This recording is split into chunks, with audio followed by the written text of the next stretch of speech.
Um, One other thing I'd like to talk to you about is the Mirage shears, particularly the B line, the ebony, the blush, and of course the Mirage B 15, 40, and 32 thinners.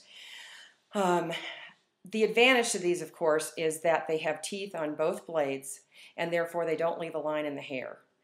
And for those of you who are new and not really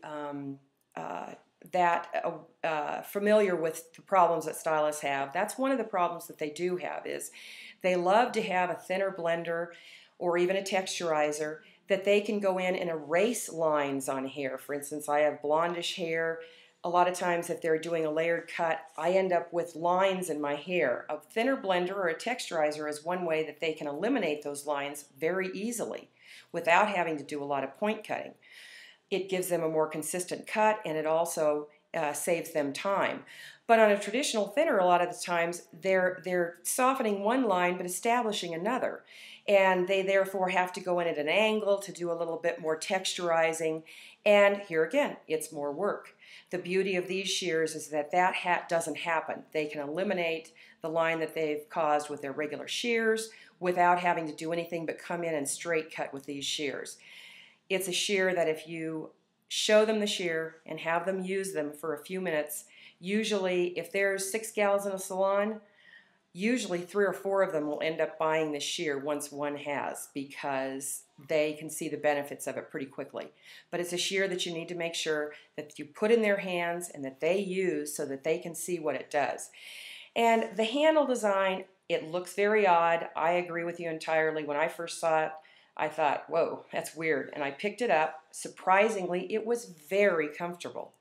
So that's another reason to have a stylist actually hold these shears and try them out.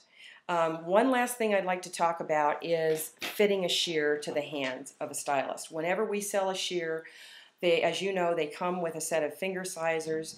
And the reason they do that is, for most people, having a scissor, they should be cutting with that shear somewhere between their first and the end of their finger and their first knuckle, both for the thumb and the finger.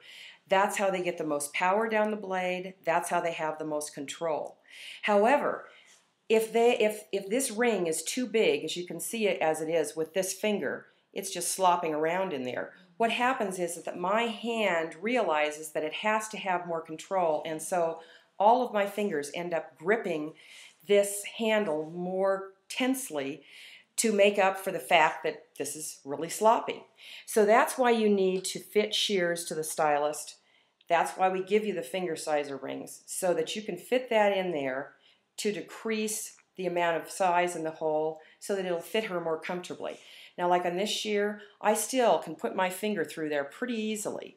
So I don't have an extra small here, but I would be putting an extra small inside of this ring.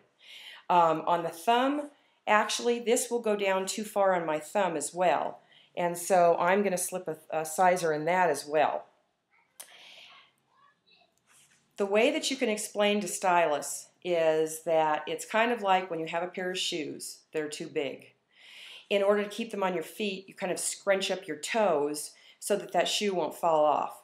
It's the same thing with shears. Your hand senses that it needs to put more tension and pressure in order to get control and in order to get power all the way down to the end of the blade. So fitting those shears so that they fit comfortably on their hands is going to make a big difference, as not only how she feels herself physically at the end of the day, but also how well those shears cut for her.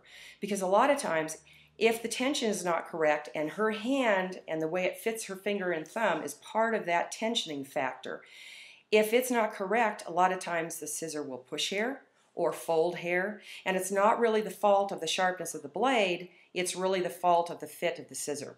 So that's really important to do. That's another reason it's a good idea sometimes if you're new to go in and offer to fit stylists. Let's say that they say, hey, we have a sharpener, we don't really need anybody, but if you can go in and say, well, you know what, that's great, but I would be more than happy to fit your stylist scissors, one pair, to their hands for no charge, and that way they remember that.